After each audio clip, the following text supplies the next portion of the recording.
제가 진행하는 글쓰기 수업에는 많은 분들이 오십니다. 이분들의 궁극적인 목표는 하나입니다. 인플루언서가 되고 싶다. 어쩌면 이 강의를 듣는 여러분도 그러실지 모르겠습니다.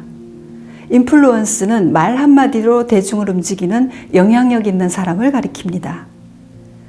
여러분이 배우고 있는 돈이 되는 글쓰기는 세상을 움직이는 인플루언스가 되는 최단 경로를 제공합니다. 돈이 되는 글을 쓰게 되면 여러분을 찾아내고 알아보는 사람이 많아집니다.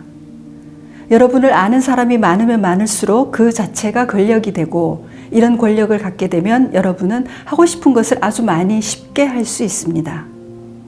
글쓰기 하나로 이 시대 최고 권력자가 되는 방법을 알아봅니다.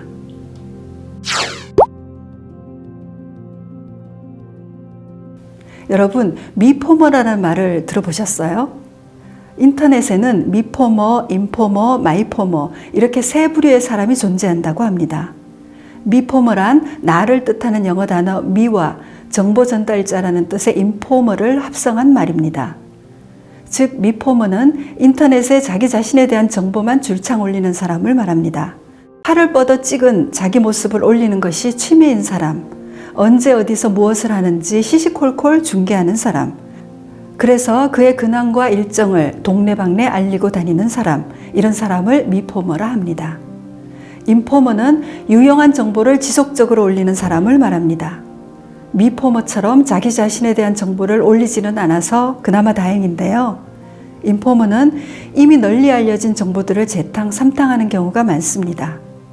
그리 유용한 정보를 제공하지는 못합니다. 마이포머는 다른 데선 볼 수 없는 유용한 정보를 올립니다. 자신이 경험하고 배우고 행한 것을 정보로 만들어서 공유합니다. 나아가 어떤 특정한 문제를 해결하는 데 도움이 되는 그 사람만의 노하우나 기술, 팁을 알려주기도 합니다.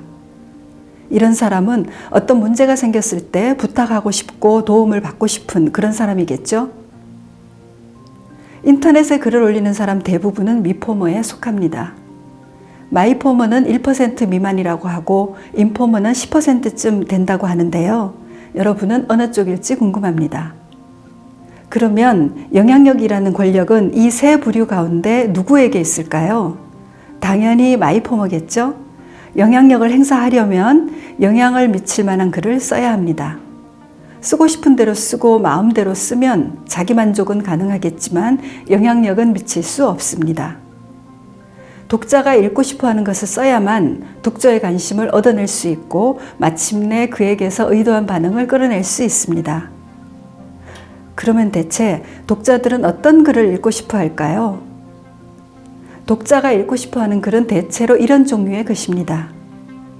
유용하고 실용적인 정보가 담긴 글, 새로운 뉴스나 지식을 알려주는 글, 정서적 공감을 주는 글, 어떤 생각이나 가치관, 철학에 동조하게 하는 글. 한마디로 요약하면 독자가 관심 있게 읽는 글은 내가 아니면 쓸 수 없는 글, 그러면서 독자에게 실질적으로 또 정서적으로 매우 유용한 글을 말합니다. 자, 이제 마이포머로 인정받고 영향력을 발휘하는 정보 글쓰기 비법을 알려드리겠습니다.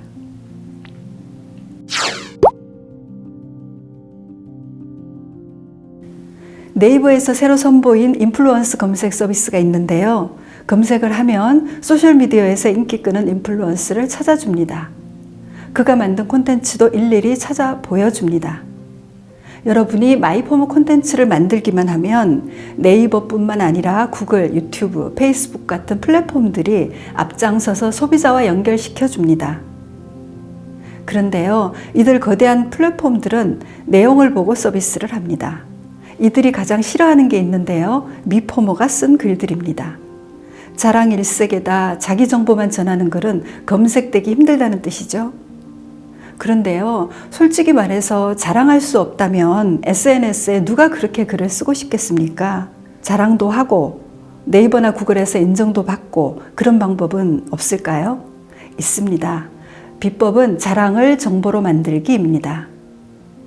실컷 자랑하면서도 마이포머로 인정받는 방법인데요. 자랑하고 싶은 뭔가를 누군가에게는 요긴할 정보로 바꿔보세요. 그러면 자랑거리는 물론이고 평범한 일상조차 구글이나 네이버에 좋아요를 받을 수 있습니다. 예를 들어 볼게요. 여러분은 지금 KTX로 정부 세종청사를 다녀옵니다. 말로만 듣던 세종시에 다녀오자니 포스팅하고 싶은 마음이 들죠? 그런데요, 이런 내용이 여러분 자신에게는 의미 있는 경험일지는 몰라도요, 다른 사람에게는 지극히 평범하고 흔한 일상으로 여겨질 수도 있습니다. 그래도 이 경험을 포스팅하고 싶다면 자랑을 정보로 바꿔봅니다. 우선 제목에 정보를 담습니다. KTX로 정부 세종청사 다녀오다.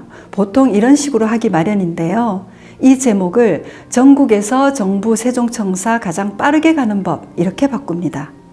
제목에 정보를 담으면 내용도 같은 정보를 담기 마련이죠. 서울에서든 부산 목포에서든 강릉에서든 정부 세종청사에 빠르게 가려면 KTX를 타고 오송역에 내려라. 오송역 7번 출구로 나와 급행인 BRT 버스를 탄다. 15분 후 정부 세종청사 북쪽 정류장이나 남쪽 정류장에서 내리면 된다. 실제로 처음 가는 사람이 오송역에서 내려 정부 세종청사로 가는 길은 쉽지 않습니다. 이렇게 차근차근 경험을 정보로 풀어내면 정보에 맞춰 사진까지 찍어 올리면 여러분의 포스팅은 전국에서 정부 세종청사 가려는 사람들에게 공유됩니다. 이렇게 하면 여러분은 자랑할 것을 자랑할 수 있고 독자는 자랑이 아니라 정보를 얻습니다. 식기세척기 샀어 짜잔 하는 내용을 식기세척기로 남편에게 설거지 시키는 법 이렇게 바꾸면 자랑이 정보가 됩니다. 우리 아이 성적이 20등이나 올랐어요. 이렇게 쓰면 자랑이지만 인터넷 게임에 빠진 우리 아이를 공부에 빠지게 하는 방법 이렇게 바꾸면 정보가 됩니다. 이런 식으로 자랑을 정보로 바꿔 쓰면 여러분은 공유할 만한 콘텐츠를 올리는 사람으로 주목받습니다. 만약에 그 내용들이 출력하여 냉장고에 붙여두고 싶을 만큼 요긴하다면 여러분의 콘텐츠는 더 많이 공유되겠죠? 그러면 여러분의 정보를 즐겨찾기 하는 사람들의 숫자가 늘어날 것이고 그 숫자가 많아지면 여러분도 권력지수 높은 인플루언서가 됩니다.